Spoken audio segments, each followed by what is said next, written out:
या आज हमारा क्लास 10th की मैथ का फर्स्ट चैप्टर है जिसका नाम है वास्तविक संख्या यानी कि रियल नंबर। तो इसमें हम शुरू करने जा रहे हैं फर्स्ट चैप्टर। ये भूमिका ये सब आप एनसीईआरटी से पढ़ लेना, इसका अभी यूज नहीं होगा। बाकी हम आगे देखते हैं। इसमें फर्स्ट हमारा आता है गुणनखंड प्रमेय जो है फैक्टर वाला। तो जैसे हमें दिया है 32,760, तो हमें इसका गुणनखंड निकालना है। तो हम पिछली कक्षाओं से गुणनखंड जैसे हम एलसीएम निकालते थे तो वैसे ही हम निकालेंगे। तो यहाँ 2 से, क्योंकि ये सम संख्या है, सम संख्या तो 2 से विभाजित होगी। सम संख्या कैसे पहचानते हैं? तो सम संख्या के लिए ऐसी संख्याएं जिनके अंत में 0, 2, 4, 6 और 8 हो, ये संख्याएं सम संख्या होती है। और बाकी संख्याएं जिनके अंत में ये पांचों शब्द ना हो वो भी सम संख्याएं होती है। तो सम संख्याएं 2 से विभाजित होती हैं, ये उनकी परिभाषा हो गई। तो ये हो जाएगा 2 एकाइम 2, इसको ऐसे डिवाइड करेंगे और जो बचेगा यहाँ पे भागफल लिखेंगे। 2 एकाइम 2, 2 छक्के 12, फिर 2 तिहाई 6, 2 अठे 16, 0। फिर इसके भी अंत में 0 आ रहा है तो ये भी सम संख्या, तो ये भी 2 से विभाजित होगी। इसी तरह करते जाएंगे तो हमारा कुछ देर के बाद हमारा आएगा 4095। जब 4095 आएगा तो लास्ट में 5 आ गया जो कि इवन नहीं है, यानी कि सम संख्या नहीं है। सम संख्या नहीं है तो फिर अब अगले 3 से देखेंगे कि 3 से विभाजित हो रहा है, तो 3 से देखेंगे तो 3 एकाइम 3, 3 तली के 9, 3 छक 18 और 3 पाँच 15, 3 से विभाजित हो गया। इसी तरह हम करते जाते हैं तो जो हमें ये प्राप्त होता है यही हमारा अभाज्य गुणनखंड होता है। फिर ये बहुत ही इम्पोर्टेंट है। क्या है? बहुत ही इम्पोर्टेंट है। आओ इस टॉपिक को देखते हैं। क्या बोल रहा है? अंकगणित के आधारभूत प्रमेय। इसको हाईलाइट किया जाए। प्रमेय 1 बोल रही है कि प्रत्येक भाज्य संख्या को भाज्य संख्याओं के गुणनफल के रूप में व्यक्त किया जा सकता है तथा यह गुणनखंड अभाज्य गुणनखंडों के आने वाले क्रम के बिना अद्वितीय होता है। मतलब कहना क्या चाहता है कि हम सभी की सभी भाज्य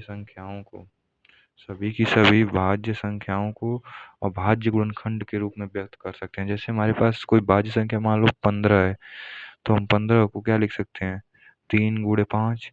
3 भी अभाज्य संख्या है और 5 भी अभाज्य संख्या है। अभाज्य संख्या यानी कि जो स्वयं से और 1 से विभाजित हो। तो इसको हम 15 एक भाज्य संख्या है और इसको अभाज्य संख्या के गुणनखंड के रूप में लिख दिए। अगर इसको हम और लिख सकते हैं 5 गुणे 3। अगर हम इसके क्रम को न देखें तो इस 15 को हम 3 गुणे 5 के अलावा और कोई नहीं लिख सकते हैं। 3 गुणे 5 के अलावा और कोई नहीं है। ऐसे नहीं कि 5 गुणे 8, 5 गुणे 7, ऐसा नहीं लिख सकते। यह एक अद्वितीय होता है। अद्वितीय मतलब यूनिक मतलब ऐसा कोई और नहीं है, केवल यह अकेला ऐसा है। तो 15 को हम केवल 3 गुणे 5 लिख सकते हैं, 5 गुणे 3 भी लिख सकते हैं, लेकिन हमें क्रम को के बिना देखना है। फिर ये हमारे कार्ल फ्रेडरिक गॉस के बारे में लिखा है, इनको अब देख लेना, जो कि मैथमेटिशियन है और फिजिक्स में भी इन्होंने मचाया है। फिर जब हम नीचे जाएंगे तो हमारा उदाहरण आ जाएगा। बोल रहा है कि संख्याओं 4 टू द पावर n पर विचार कीजिए जहाँ n एक प्राकृतिक संख्या है। प्राकृतिक संख्या क्या होती है? ऐसी संख्या जिसकी हम गिनती करते हैं, जैसे कि 1, 2 से लगाई इन्फिनिटी तक, ये हमारी प्राकृतिक संख्या होती है। जांच कीजिए कि n का कोई ऐसा मान है जिसके लिए 4 टू द पावर n का अंक शून्य पर समाप्त हो, यानी कि जैसे 3750 तो अंक में शून्य पर समाप्त हो। क्या ऐसा कोई n का मान संभव है? तो देखिए हमें दिया है 4 to the power n। 4 to the power n को हम लिख सकते हैं 2 टू द पावर 2, और इसकी पावर n दिया है तो ये जो पावर हो जाएगा मल्टीप्लाई हो जाएगा, तो 2 टू द पावर 2n। और देखो किसी भी संख्या के अंत में शून्य कब आएगा? जब वो संख्या 10 से विभाजित होगी। और कोई संख्या 10 से विभाजित होगी तो इसका मतलब वो 10 का गुणनखंड क्या होता है? 2 गुणे 5। तो उस संख्या में 2 गुणे 5 आना चाहिए।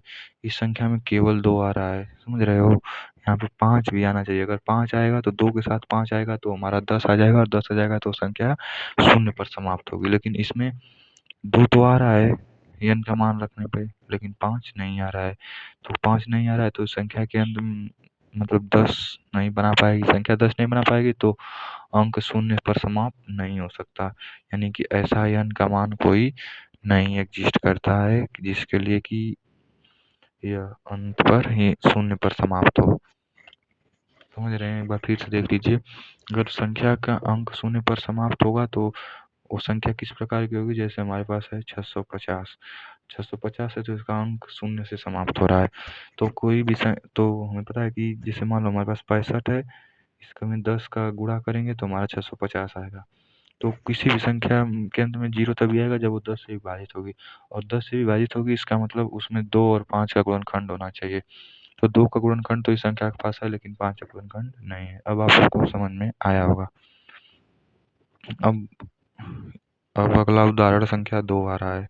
अब आगे चलते हैं तो ये हमें बोल रहा है उदाहरण 2 में कि संख्याओं 6 और 20 के भाज्य गुणनखंड विधि से HCF निकालना है। तो 6 और 20 इन दोनों का भाज्य गुणनखंड पहले निकालेंगे, फिर इसका HCF और LCM निकालेंगे। तो 6 होता है 2 गुणे 3, और 20 का हम निकाल लेते हैं डंडा खींच के। यहाँ 2 से 2 एकाई 2, फिर 2 से 5, 5 से 1, तो ये हमारा 2 2 5 आ गया 20 का। 2 2 5। अब हम निकालेंगे HCF। तो HCF होता है हाईएस्ट कॉमन फैक्टर, यानी कि जो दोनों में कॉमन हो। तो हमारा यहाँ पे एक 2 दिख रहा है तो ये जाएगा 2। और LCM, LCM हो जाएगा जो कॉमन है वो, फिर बचा है यहाँ पे 3 2 5, बचे हुए को मल्टीप्लाई करके लिख देंगे।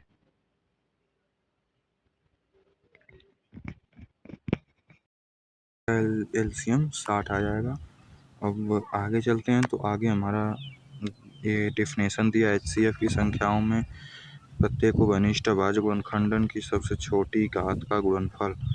समझ रहे हो? HCF का डेफिनेशन दिया मतलब जो दोनों में कॉमन हो, कॉमन हो मतलब वो घनिष्ठ। और बोला LCM की डेफिनेशन दिया है संख्याओं में संबंध प्रत्येक का भाज्य गुणनखंड की सबसे बड़ी घात का गुणनफल। मतलब इसमें सबसे बड़ी घात का गुणनफल, ये सबसे इम्पोर्टेंट बात है।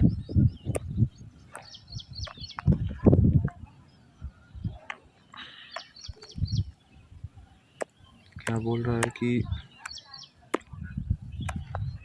ये याद रखना, ये बहुत ही इम्पोर्टेंट है। मैं अभी इसको बता रहा हूँ अच्छे से। बोल रहा है कि किन्हीं दो धनात्मक पूर्णांकों A B के लिए A और B दोनों धनात्मक होना चाहिए, मतलब 1 0 1 2 3 ऐसा होना चाहिए। HCF ऑफ इंटू LCM मतलब HCF इंटू LCM, HCF और LCM का गुणनफल उन दोनों संख्याओं A और B के गुणनफल के बराबर होगी। तब दोनों संख्याओं का गुणनफल इक्वल टू उनके HCF और उनके LCM का गुणनफल। लेकिन ये केवल 2 संख्याओं के लिए ही है, केवल 2 संख्याओं के लिए, 3 के लिए नहीं है। ये हम अभी आगे देख लेंगे। यहाँ बोल रहा है कि उदाहरण 3 में कि अभाज्य गुणनखंड विधि द्वारा 96 और 404 का HCF निकालना है। तो इन दोनों का हम निकालेंगे गुणनखंड, क्योंकि अभाज्य गुणनखंड विधि द्वारा बोला है। तो 96 का यहाँ पे अभाज्य गुणनखंड निकालते हैं। तो यहाँ पे 96 हटाएंगे तो 2 से 2 चौका 8, 2 8 16, फिर 2 से 2 गुना 4, 2 चौका 8, फिर 2 से 12, 2 से 6, फिर 2 से यह आ जाएगा 3, फिर 3 से 1। तो यहाँ आ जाएगा 2 की पावर 5 और 3, क्योंकि यहाँ पे 5 to 2 है तो 2 into 2 into 2 5 बार करेंगे तो आ जाएगा 2 की पावर 5 गुणे 3। अब 404 का भी अभाज्य गुणनखंड कर लेते हैं। 404 तो यहाँ पे हो जाएगा 2 से 2 दूना 4, फिर 2 से 2 एकाई 2, 101 का भाज्य संख्या है। तो यहाँ पे 2 तो 2 है और 1 तो 101 है। इसके अभाज्य गुणनखंड में ही हमें करके लिखना पड़ेगा। 2 पावर 2 इंटू 101, यह अभाज्य गुणनखंड हो गया।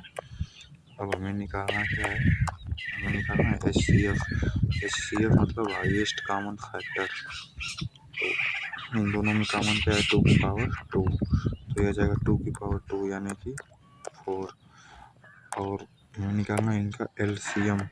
एलसीएम में जो कॉमन है उसको तो लिखेंगे ही, इसके अलावा जो बचेगा और दोनों में हो उसको, जो दोनों में हो या ना हो उसे मतलब जो बचेगा उसको लिखेंगे। तो यहाँ पे 2 पावर निकल गया तो इंटू 2 के पावर 3 बचेगा और यहाँ पे 3 बचेगा और एक ठो 101 बचेगा।